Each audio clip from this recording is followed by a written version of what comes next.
ॐ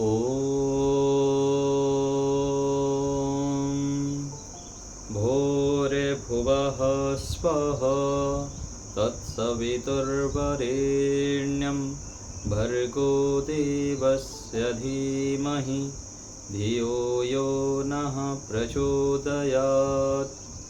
ॐ सहनाववतु सहनौ भुनक्तु सह वीर्यं करवावहै तेजस्विनावधीतमस्तु मा विद्विषावहै। ॐ शान्तिः शान्तिः शान्तिः। सभी को सादर नमस्ते। ईश्वर की महती अनुकंपा से हम इस समय ब्रह्म विज्ञान पुस्तक का स्वाध्याय करते हैं। पृष्ठ संख्या 63 ब्रह्म विज्ञान पुस्तक में निकालिए। वैदिक धर्म में जीवात्मा का स्वरूप पहले बता दिए थे कि ईश्वर, जीव और प्रकृति का वास्तविक ज्ञान होना अति आवश्यक है।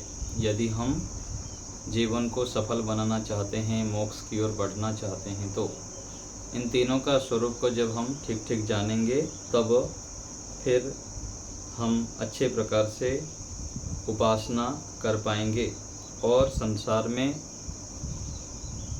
रहते हुए संसार के पदार्थों से और अपने साथ और परमात्मा के साथ ही हम ठीक ठीक व्यवहार कर पाएंगे। अपने स्वरूप को नहीं जानेंगे, परमात्मा के स्वरूप को नहीं जानेंगे और प्रकृति के स्वरूप को नहीं जानेंगे तो हम विशेष यहाँ पर जो साधनों से लाभ लेना चाहिए वो नहीं ले पाएंगे। तो जीवात्मा साधक है, प्रकृति साधन है। साधक साधन के माध्यम से साध्य जो ईश्वर है उसको प्राप्त करता है। तो इन तीनों का शुद्ध ज्ञान होना अति आवश्यक है। इसलिए पहले ईश्वर के स्वरूप अच्छे प्रकार से बता दिए, अभी जीवात्मा का स्वरूप बता रहे हैं। जीवात्मा अर्थात हम स्वयं के ज्ञान की आवश्यकता क्या है। तो जो जीवात्मा ईश्वर को प्राप्त करना चाहता है वह अपनी शक्ति, गुण, स्वरूप को जाने बिना ईश्वर को नहीं जान सकता है।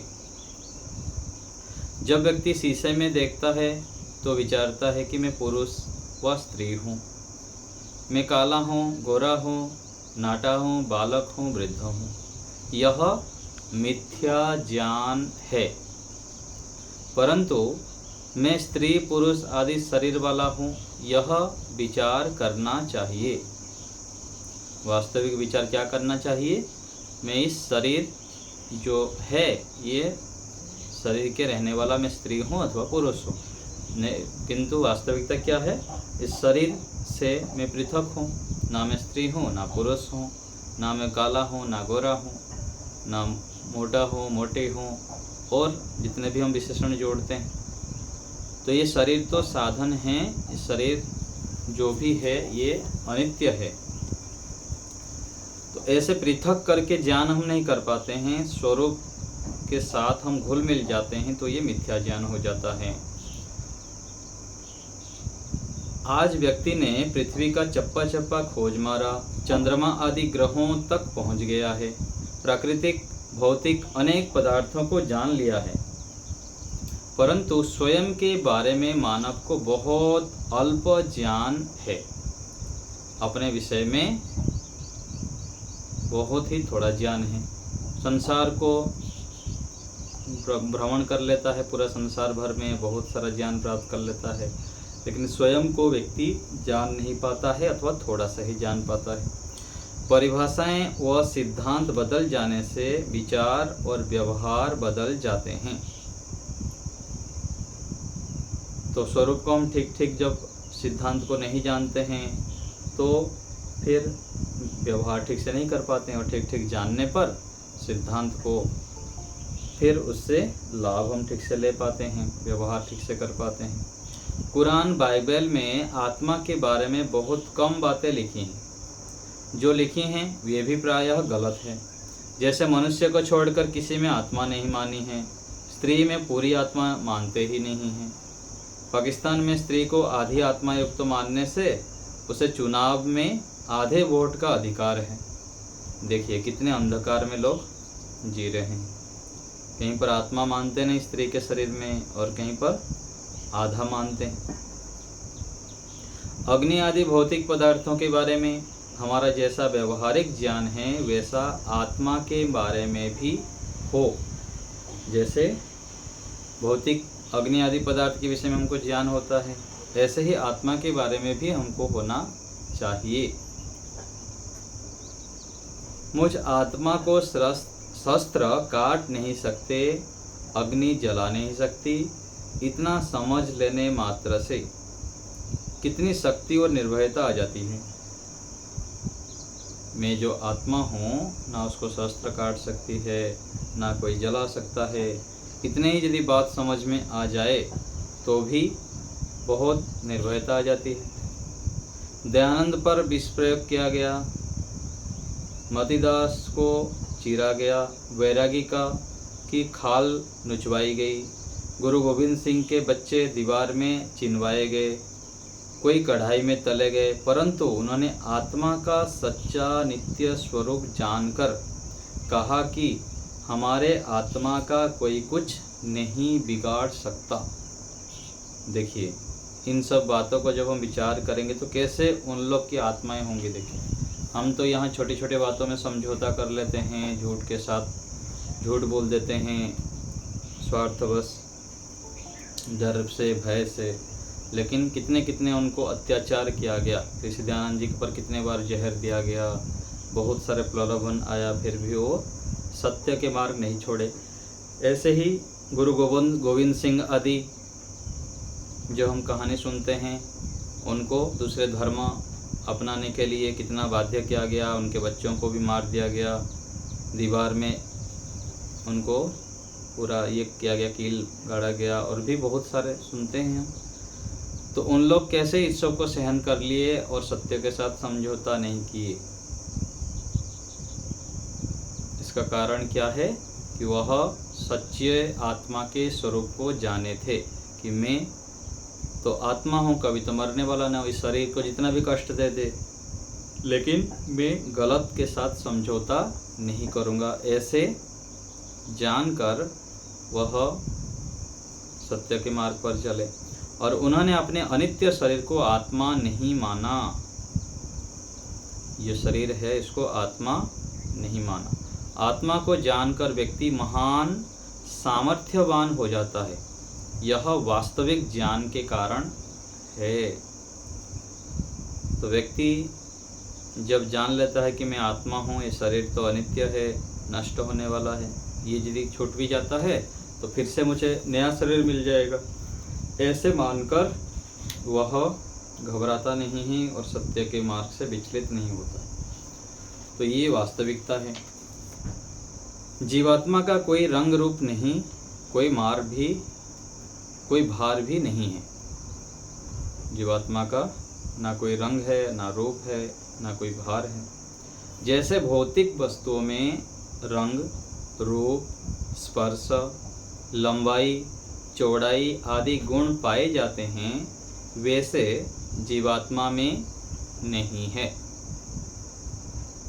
तो हम यहाँ पर देखते हैं भौतिक सभी पदार्थों में रंग, रूप, स्पर्श, लंबाई, चौड़ाई आदि, ऐसे आत्मा में कोई भी नहीं है।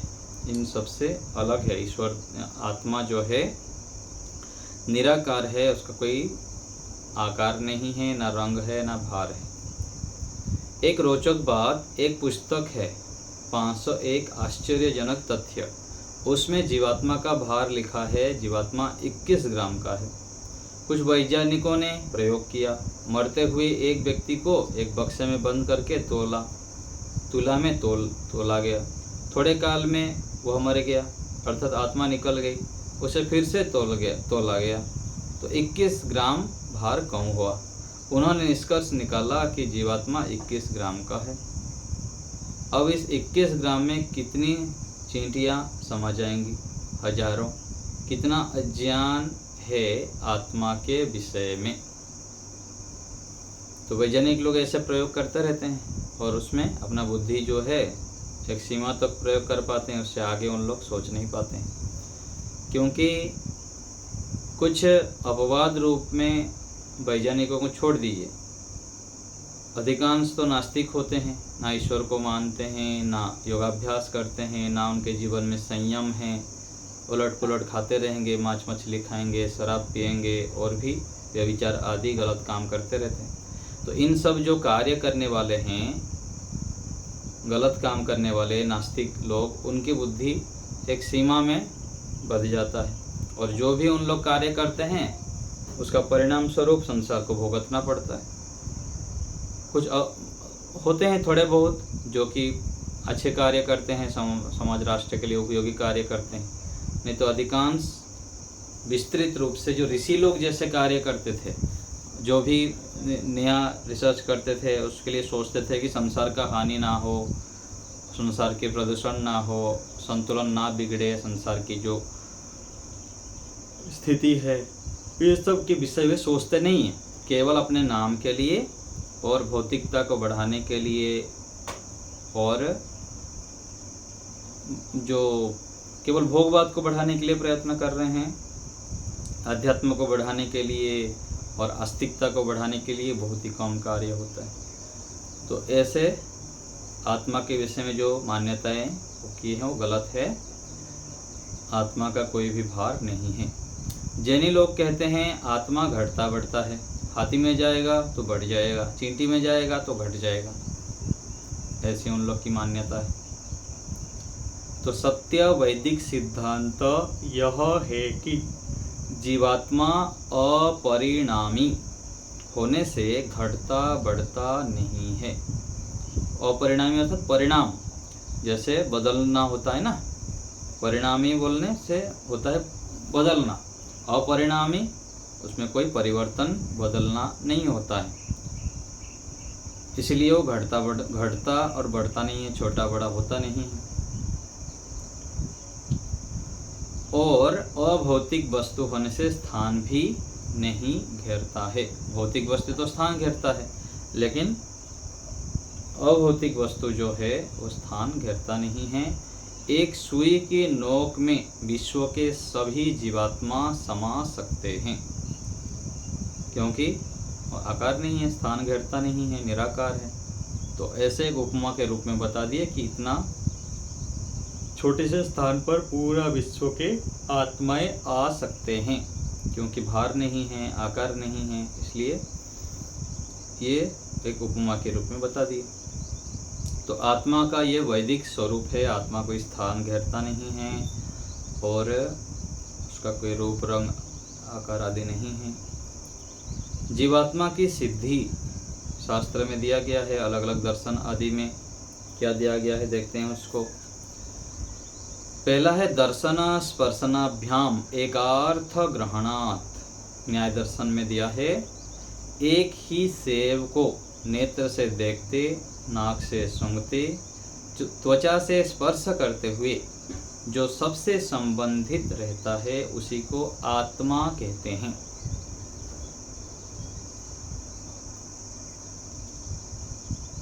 एक सेव को नेत्र से वही देखता है, नाक से भी सूंघता है और त्वचा से स्पर्श भी करता है।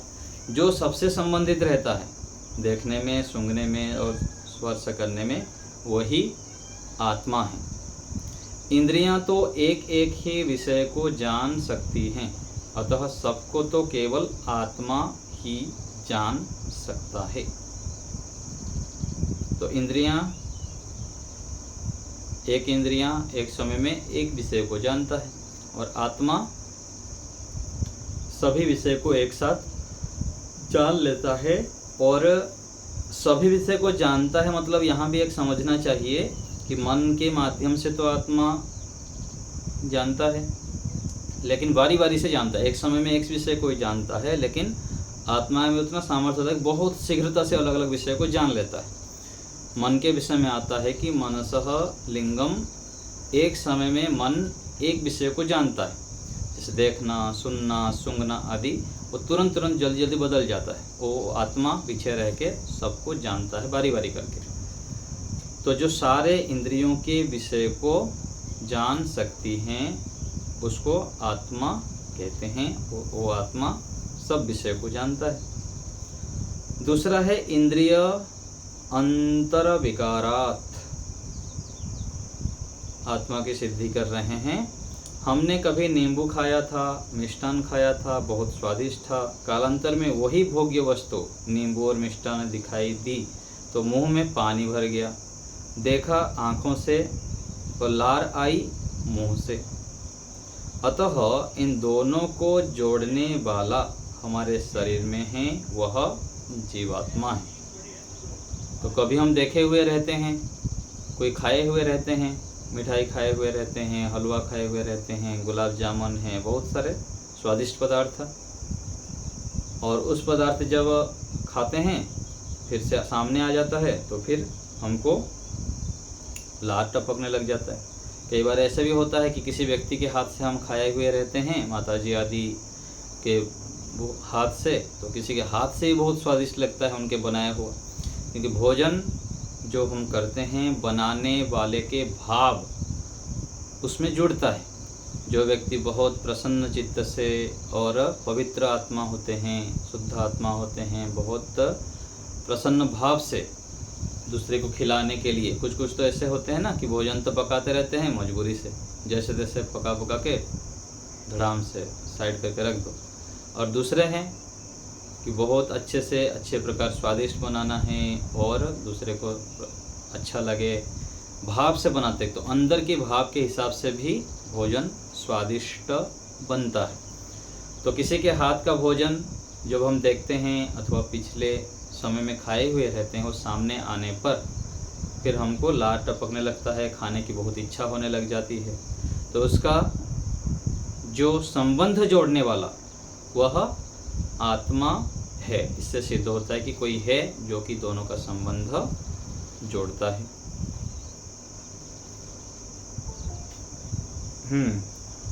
सुदेशना माता जी बोल दीजिए क्या वो पूछ रहे हैं। जी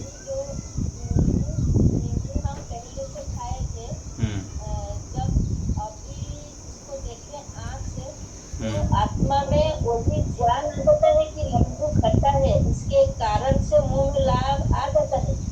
हाँ, वो संस्कार रहता है ना, नहीं तो कौन जानेगा। यदि वहाँ पर चेतन कोई विद्यमान ना हो तो पीछे के संस्कार को उठाएगा कौन। तो इससे सिद्ध होता है कि पिछले जो विषय को हम भोगे थे, देखे थे, खाए थे, उसको देख के फिर से ये हो जाता है। इससे सिद्ध होता है कि ये वहाँ पर कोई है जो कि आत्मा है। इससे आत्मा की सिद्धि होती है। तो नींबू का खट्टापन चित्त में रहता है। हाँ, चित्त में रहता है, चित्त में तो रहता ही है और आत्मा में भी रहता है। कोई भी संस्कार होता है वो एक जो जैसे फोटोकॉपी होता है ना, मूल और दूसरा फोटोकॉपी करते हैं, ऐसे ही दोनों छाप, एक आत्मा में, चित्त में और एक आत्मा में, दोनों में रहता है। ठीक है ना। तो आत्मा जब उठाता है तो तुरंत फिर उसमें आ जाता है संस्कार। तो आत्मा इसको याद दिलाता है। याद दिलाता है नहीं, बस आलंबन से ही वो संस्कार जाग जाते हैं। ऐसे ईश्वर की व्यवस्था है। जैसे होता है ना कि क्या हुआ कि बीच में कहीं हम गए थे अभी 2 दिन पहले, एक तुलसी के पेड़ को देख के मैं चलो 2 दिन पत्ते खा लेता हूँ। तो खाते ही वे बहुत सालों पहले, करीब 20 साल पहले, कभी मेरे नानी जी के साथ कहीं जाता था तो वहाँ पर आरती में घंटी लगाते थे, फिर शाम को संध्या होता था, है ना, तो वहाँ पर वो तुलसी के पत्ते देते थे।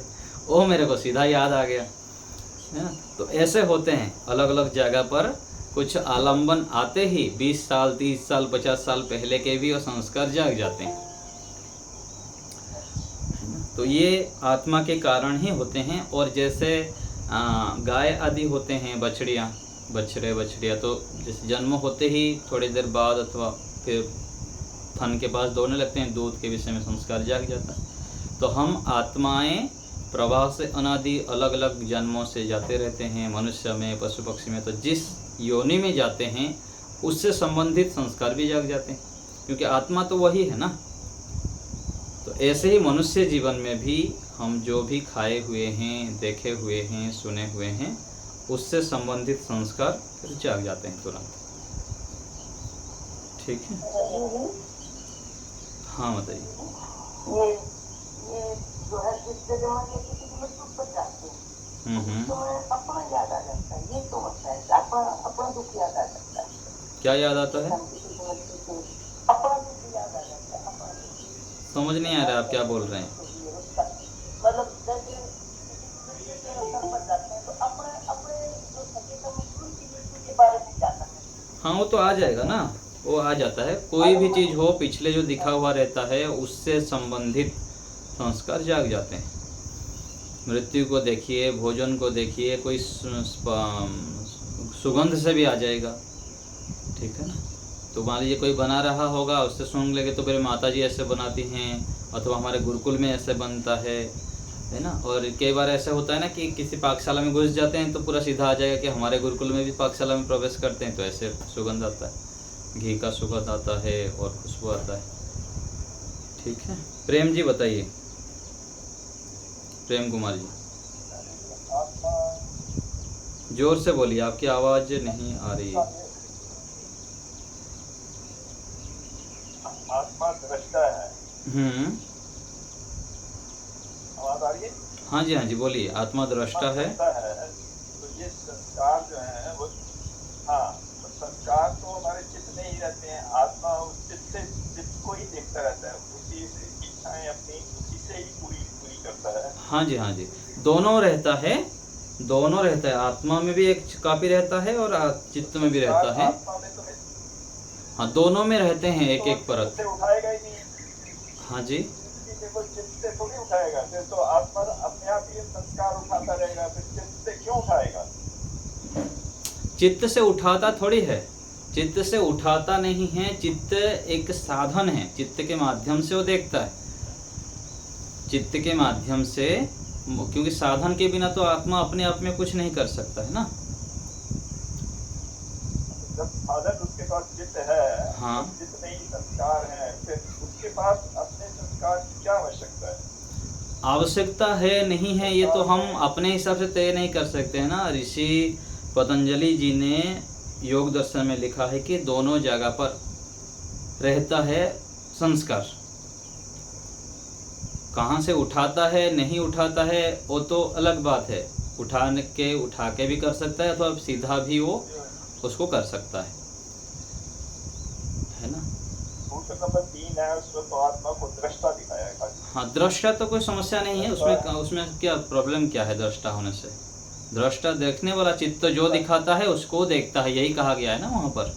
चित्त जैसे दिखाता है वैसे ही वो देखता है, इसमें भी कोई समस्या नहीं है।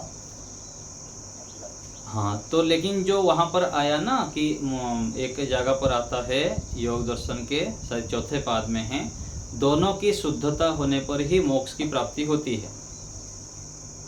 ठीक है ना। तो इसी आधार पर कहा जाता है, तो चाहे चित्त में भी मान लीजिए अथवा वहाँ भी मान लीजिए, कोई उसमें हानि नहीं है। वास्तविकता तो दोनों जगह पर रहता है। आत्मा चेतन होने से वहाँ पर भी रहता है, और चित्त के माध्यम से कार्य करते हैं तो एक काफी वहाँ पर रह जाता है। वैसे तो आत्मा को शुद्ध और पवित्र माना गया है, फिर उसकी शुद्धता का फिर शुद्ध मानने में क्या समस्या? कुछ नहीं है ना, शुद्ध तो है आत्मा। नैमित्तिक रूप में उसमें अज्ञानता आ जाती है, फिर वो हट जाता है। मूल रूप से तो वो शुद्ध है ना, मूल रूप से शुद्ध है।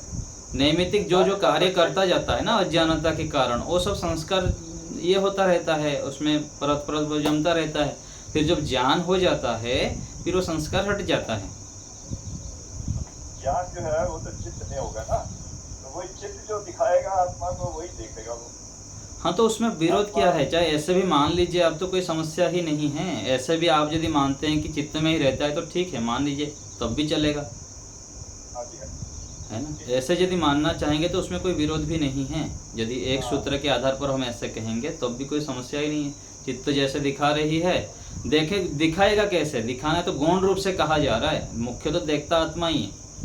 हाँ, देखता आत्मा ही है, हाँ, आत्मा इच्छा रखता है। हाँ जी, हाँ जी, वही इच्छा देगा तो चित्त उसको दिखाएगा। हाँ जी, जो भी इच्छा रखेगा चित्त, चाहे उसको दिखाए या ज्ञानेंद्रियों से दिखाए। जी जी जी। तो ये सब साधन है, मूल तो चेतन आत्मा होने से ये गौण रूप से ऐसे कथन हो जाता है, ठीक है ना, आत्मा चित्त के विषय में। तो ये कहा गया कि इंद्रियों में जो हम पिछले चीज़ों को देखते हैं, सुनते हैं, फिर उसके अनुसार जो संस्कार जाग जाता है, इससे आत्मा की सिद्धि होती है कि आत्मा है, जो कि पिछले देखे हुए सुने हुए विषय को फिर आ जाने पर तुरंत वो उजागर हो जाता है। तो ये एक प्रमाण दिए। आगे फिर बता रहे हैं कि सव्य दृष्टस्य इतरेण प्रत्यभिजानात्। हम दोनों आंखें बंद करते हैं, एक नई वस्तु को बाएं आंख से देखा, उसी को दाएं आंख से देखा, और ज्ञान बन रहा है कि जिसको बाएं आंख से देखा था उसी वस्तु को दूसरी दाएं आंख ने देखा। इस ज्ञान को जोड़ने वाला आत्मा है। दोनों आंख से जो हम देख रहे हैं, ये मान लीजिए हम आंख बंद कर दिए, एक आंख से देख लिए, फिर दूसरे आंख से देखते हैं, तो दोनों को आंख से जो देखते हैं, इसको जोड़ने वाला एक कोई है जो जोड़ता है, वह आत्मा है। ये अलग अलग प्रकार से ऋषि, ये हो गया न्याय दर्शन है, तो ऋषि गौतम जी ने इस सूत्र के माध्यम से आत्मा को सिद्ध कर रहे हैं, ऐसे ऐसे होने से आत्मा है। और एक बता दिए, इच्छा द्वेष प्रयत्न सुख दुख ज्ञानानि आत्मनो लिंगम। इच्छा द्वेष प्रयत्न सुख दुख और ज्ञान जिस वस्तु में हो वहाँ आत्मा की सिद्धि होती है। चाहे चींटी देख लीजिए, कोई भी छोटे से छोटे कीड़ा हो, वहाँ पर यदि कोई प्रयत्न हो रहा है तो वहाँ पर हम मानेंगे ये इसमें से कोई भी दिखाई देगा तो वहाँ पर आत्मा की सिद्धि हो जाएगी। आगे है सांख्य दर्शन के सूत्र, षष्ठी व्यपदेशात अपि। षष्ठी विभक्ति का प्रयोग, जहाँ पर का के की संबंध प्रयोग होता है ना, मेरी आँख, मेरा कान, मेरी नाक, मेरा नाक, यह स्वामित्व भावना वाला जहाँ प्रयोग होता है वो आत्मा है। क्योंकि दोनों पृथक होने पर ही तो बोलते हैं ना, मेरा घर, मेरा पेन, मेरा शरीर, मेरा हाथ, ऐसे हम प्रयोग करते हैं। तो यहाँ पर भी सिद्ध होता है कि कोई है अंदर, जो कि इस प्रकार से हम बाह्य में अलग हूँ, हाथ अलग है, इसके आधार पर हम प्रयोग करने से वो भी आत्मा की सिद्धि होती है। और एक है कि देह आदि व्यतिरिक्तो असौ वैचित्र्यात्। आत्मा के लक्षण शरीर इंद्रिय आदि से भिन्न प्रकार के होने से वह इन शरीर इंद्रिय आदि से अतिरिक्त भिन्न है, पृथक है। तो आत्मा और ये जो शरीर इंद्रियां आदि हैं, इनका जो लक्षण है भिन्न भिन्न प्रकार के होने से, अलग अलग प्रकार से होने से भी ये पता लगता है कि आत्मा है और ये इंद्रियां और शरीर अलग है।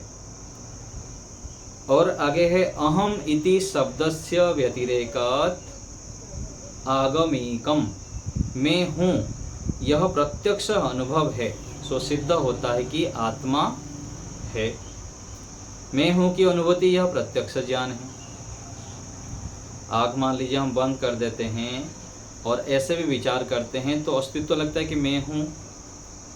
ये अस्तित्व का ज्ञान हो रहा है, इससे भी पता लगता है कि आत्मा एक सत्ता अलग से है और शरीर अलग है। और आठवां है अनुमान प्रमाण। इंद्रियों के विषय बंद करके फिर स्थिर आसन में शरीर की अनुभूति भी बंद होने पर जब विचार भी समाप्त हो जाएं, तो जो शेष रहे वह मैं हूँ, मैं आत्मा हूँ की अनुभूति होती है। जब इंद्रियों की सारे विषयों को बंद कर लेते हैं, शांत होकर स्थिर होकर बैठ जाते हैं, तब एक अनुभूति होती है, वह मैं हूँ की अनुभूति। ये भी, इससे भी पता लगता है कि आत्मा एक सत्ता है, उसकी सिद्धि होती है। तो इस प्रकार से आत्मा के विषय में हमें ज्ञान होता है। जी बताइए प्रेम कुमार जी।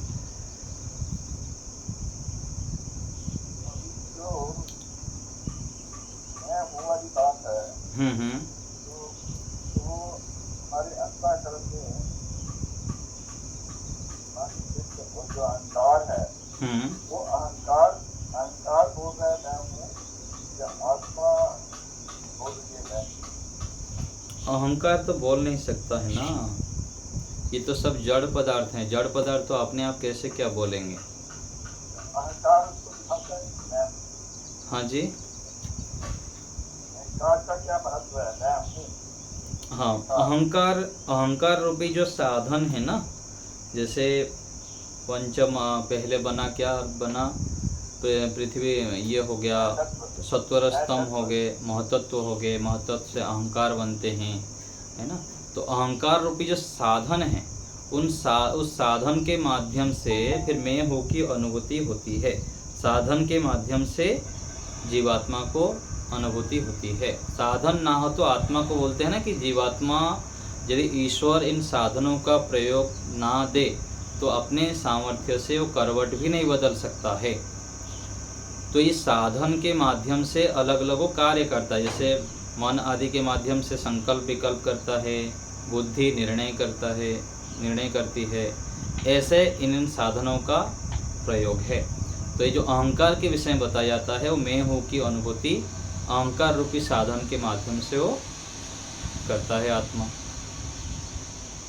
इतना ही वहाँ पर अहंकार का प्रयोजन जानना चाहिए। ठीक है। हाँ, निर्मला माता जी बोलिए। दुख आत्मा के स्वाभाविक गुण है, ऐसा नहीं?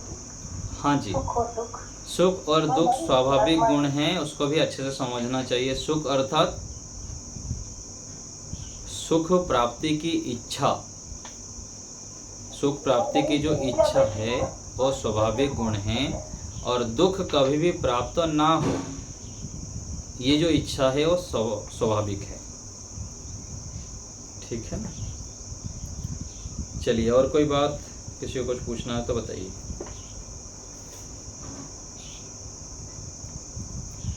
हो गया। तो ये आत्मा के विषय में हमको ज्ञान होना चाहिए और इसके विषय में अलग से भी बैठ के बार बार विचार करके इसको निर्णयात्मक करना है। सामान्य रूप से केवल पढ़ लेने से, सुन लेने से जो इसका वास्तविक ज्ञान है वो होना कठिन होता है। लाखों बार पढ़ना, सुनना, फिर उसके ऊपर विचार करना, फिर उसको व्यवहारिक रूप में भी पुनः पुनः विचार करनी पड़ेगी, तब जाके व्यवहार में आ पाएगा। नहीं तो फिर सुन लेंगे इधर उधर से साफ हो जाएगा। तो आत्मा हम पड़ेगा, निधिध्यासन भी करना पड़ेगा। हाँ, हम इस शरीर से पृथक आत्माएं हैं, ये इस ज्ञान को निश्चय करने के लिए बार बार इसके ऊपर विचार करनी है।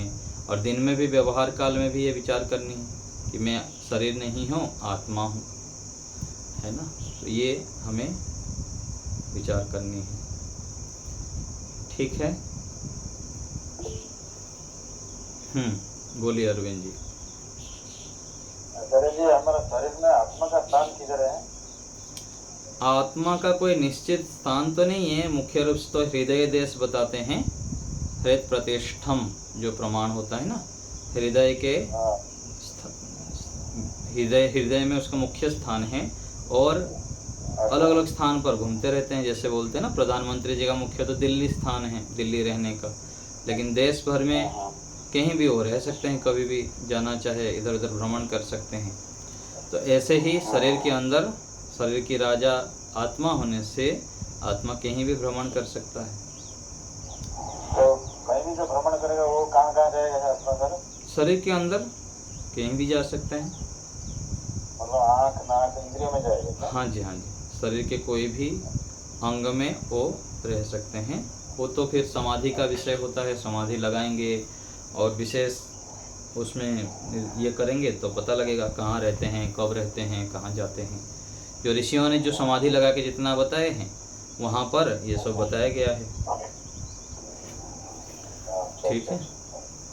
मतलब मुख्य स्थान है उसका हृदय है? हाँ जी, मुख्य हृदय में बताते हैं जी। प्रतिमा माता जी बोलिए। जीवात्मा के शिष्य में दिया हुआ है 1 नंबर में, विषय को जान सकती है। अतः सबको तो केवल आत्मा ही जान सकते हैं। आत्मा एट ए टाइम सब कुछ जान सकता है क्या? हाँ, एट ए टाइम मतलब ऐसा होता है ना कि बारी बारी से है, लेकिन इतना तीव्रता से सामर्थ्य दिया हुआ ईश्वर के द्वारा कि तुरंत जान सकता है। जैसे मैं भी बैठा हुआ हूँ, यहाँ अभी बोल रहा हूँ, देखना भी कर पा रहा हूँ, सुन भी पाऊँगा, विचार भी कर पाऊँगा दूसरे जगह का, तो सारे काम बहुत शीघ्रता से कर सकता है, बारी बारी से तुरंत हो जाता है। करने वाला एक आत्मा है जो कि तुरंत वो जान लेता है सारे विषय को। रूप रस गंध सब कुछ एट ए टाइम कर सकता है। हाँ, एट ए टाइम का मतलब इसको भी अच्छे से समझ लीजिए कि एट ए टाइम मतलब ऐसा है कि मन एक समय में एक काम करता है। हाँ, लेकिन मन में ऐसे सामर्थ्य दिया गया है, आत्मा मन के माध्यम से तुरंत बहुत एक सेकंड भी नहीं लगता है, बहुत सारे उसमें और ला सकता है। ठीक है ना? ठीक है, धन्यवाद जी। प्रेम जी बताइए, कुछ बोल रहे हैं आप? जी, मैं बोल रहा हूँ। मैंने भी आपने बताया ना, आत्मा दूसरे प्रदेश में तो रहता है लेकिन पूरे शरीर में घूमता है।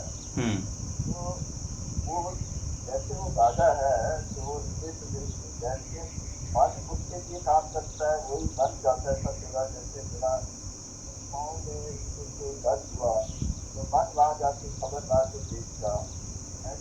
वो जगह भी मन जो है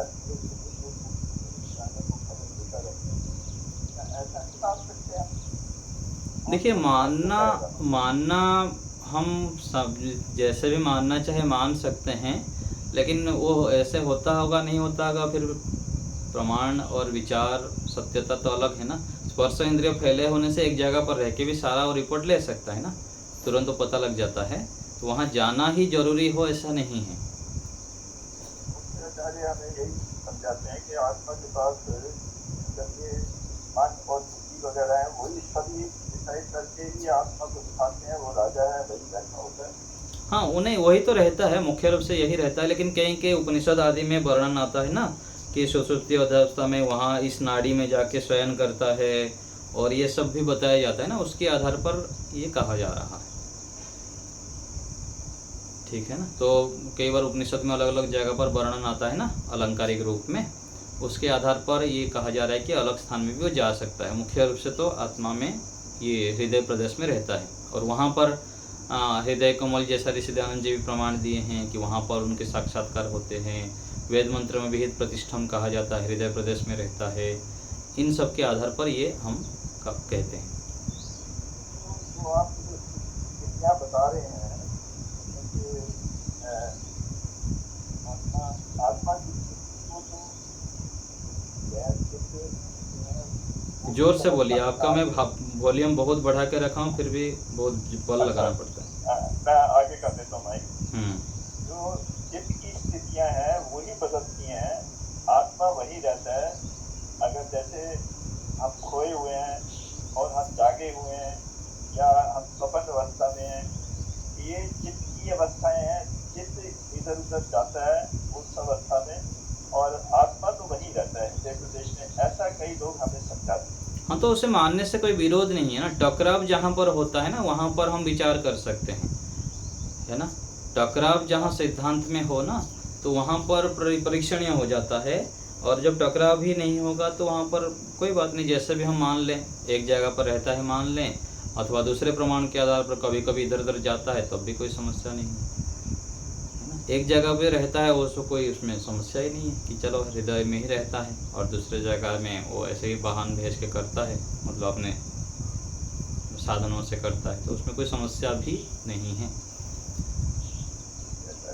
ठीक है ना। तो ऐसे भी हम मान लें, इसमें कोई विशेष जो बातें हैं ना, ये सब बातें अधिक ये सामान्य रूप से केवल जानना होता है। हमारे लिए सीधा सीधा इतना प्रयोजन सिद्ध नहीं, इतना काम का नहीं होता है। इसलिए सामान्य ज्ञान इसके विषय में केवल रखना होता है। विशेष तो हमको फिर आगे चलकर जब हम धीरे धीरे आगे बढ़ते रहेंगे तो स्वयं अनुभव भी होने लगेगा। जब हमारा चित्त पवित्र होता है, फिर हम विशेष साधना में चलते हैं तो अनुभूति भी होने लग जाएगी। इसके लिए लंबा प्रयास करना पड़ेगा। ठीक है, तो चलो हमको सामान्य रूप से थोड़ा बहुत चर्चा तो करते रहना चाहिए। तो ये ज्ञान हो गया। आगे और भी आत्मा के विषय में हम आगे चर्चा करेंगे। आज यहीं रखते हैं।